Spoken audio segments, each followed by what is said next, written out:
Welcome back to another Explainer. I am absolutely thrilled to share today's journey with you because we are unpacking the incredible, largely untold, chronological story of arguably the world's most famous monument, the Statue of Liberty. Now, you might think you know Lady Liberty, right? But the actual journey to get her standing in New York Harbor? It's literally filled with unbelievable engineering, massive logistical nightmares, and a chemical transformation that is just fascinating to uncover. Okay, let's dive right into this because this first fact might just subvert everything you thought you knew.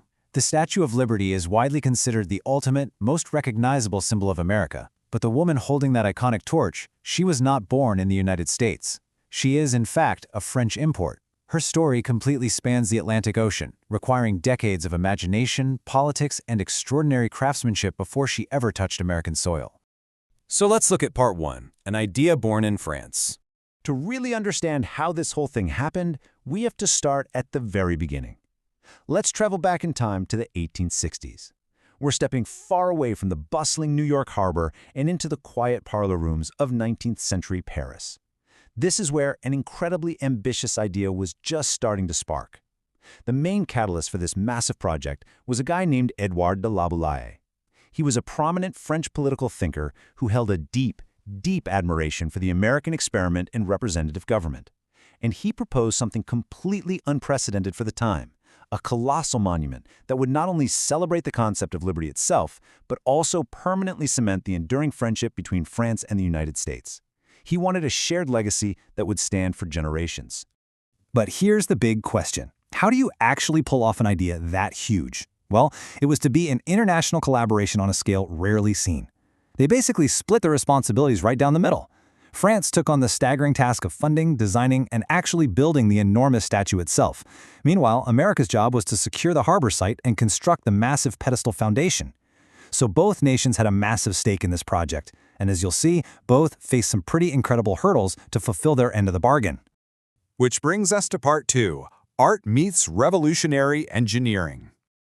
Okay, so with a political and financial agreement mapped out, the project had to transition out of the theoretical discussions of political thinkers and into the gritty, hands-on workshops of artists and engineers. The man tasked with transforming this grand idea into physical reality was the French sculptor Frédéric Auguste Bartholdi. And Bartholdi?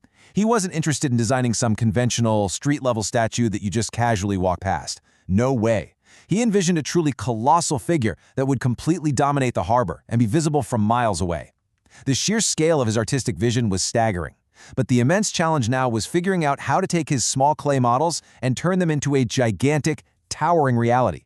And this brilliantly illustrates the next major hurdle. Creating a giant sculpture was one thing, but keeping a massive, hollow structure standing upright in severe weather, that was entirely another. To solve that problem, they brought in an absolute visionary. Enter engineer Gustave Eiffel. Yep, the exact same Eiffel who would later build the famous tower in Paris. Eiffel and his team developed a revolutionary, flexible internal iron skeleton. It was specifically engineered to support the massive weight of the statue's outer skin while allowing the entire monument to bend and flex. This meant it could withstand the intense environmental forces and fierce winds of New York Harbor without snapping. It wasn't just a statue, it was an absolute marvel of structural engineering. So you have the skeleton designed, right? Now they needed to create the skin. French craftsmen used a highly specialized metal working technique called repoussé. It's an amazing process. First, they positioned remarkably thin copper sheets against incredibly detailed wooden forms. Next, the craftsmen meticulously hammered the metal from behind to carefully shape the facial features and the intricate folds of her robe. Finally, they carefully fitted and riveted these enormous panels together. Piece by piece, a towering copper giant emerged right there in the French workshop. Moving on to part 3, the transatlantic voyage. All right, so they successfully built this colossal monument in France. But how on earth do you move a giant metal statue across the ocean? Well, she absolutely could not remain standing. The enormous monument was carefully separated into hundreds, literally hundreds, of individual components. Each piece was meticulously cataloged, labeled, and packed into specially constructed wooden crates, essentially transforming this towering figure into a massive puzzle ready for transport. These hundreds of crates were loaded onto the French ship Azaire, which then set sail across a treacherous and stormy Atlantic Ocean bound for New York. Talk about dramatic tension. The crew wasn't just hauling heavy cargo, they were transporting a priceless, highly anticipated symbol of liberty from one nation to another.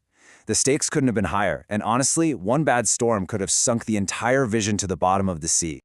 That takes us to part 4, assembling the giant. After surviving that stormy crossing, the puzzle pieces finally arrived in the United States. Now the focus shifted entirely to the American side of the bargain. Remember that early agreement? France provided the statue, but America had to provide the pedestal. Over on Bedloes Island in New York Harbor, American workers were in an absolute race against time to construct the massive stone foundation. And let me tell you, this was no easy feat. The construction was heavily driven by critical, 11th-hour public fundraising campaigns. If the American public hadn't rallied to fund and finish this massive pedestal, the magnificent French statue would have arrived with literally nowhere to stand. Let's step back and look at how this builds over the timeline. We started way back in the 1860s, when the idea was first proposed in France. Then we jumped to the mid-1880s, when the monumental task of dismantling and shipping the completed statue took place. Finally, piece by piece, the iron framework rose, the copper panels were attached, and all of this tireless effort culminated on October 28, 1886. On that day, an official dedication ceremony was held in New York Harbor.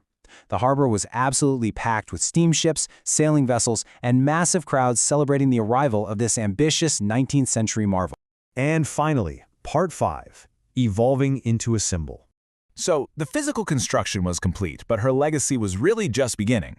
Now, what's really interesting about this is a massive myth we need to bust. A lot of people just assume the statue is always that striking green color, right?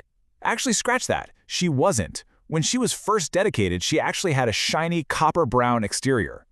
Over the decades, this incredible chemical transformation took place. Microscopic atmospheric particles reacted with the copper surface, causing gradual oxidation. This slow, natural process eventually produced the familiar, iconic blue-green patina that we all recognize today. Her very skin literally changed with the environment around her. And you know, as her color changed, so did her meaning. During the late 19th and early 20th centuries, millions of immigrants arrived by ship in New York Harbor seeking a completely new life. For those generations of arrivals during the Ellis Island era, she became an enduring beacon of freedom, hope, and opportunity. Her significance organically expanded. She was no longer just a Franco-American monument celebrating representative government. She was universally embraced as a powerful global symbol of the American experience and a welcoming sight for those seeking a different future.